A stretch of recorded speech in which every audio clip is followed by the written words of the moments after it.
E aí pessoal do meu canal, beleza? Eu tô aqui com mais um probleminha a ser resolvido. É o seguinte, a gente tá procurando o código desse aparelho aqui, ó, que é da Renault. Aí o que a gente fez?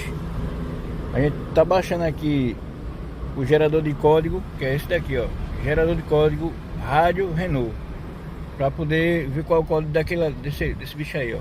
Aí lá em cima do aparelho, aí você tem três códigos de barra. O do meio você vai ver essa letra, esses três últimos números aqui, ó.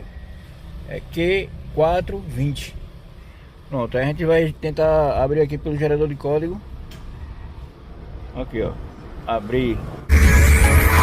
Isso é som equipado.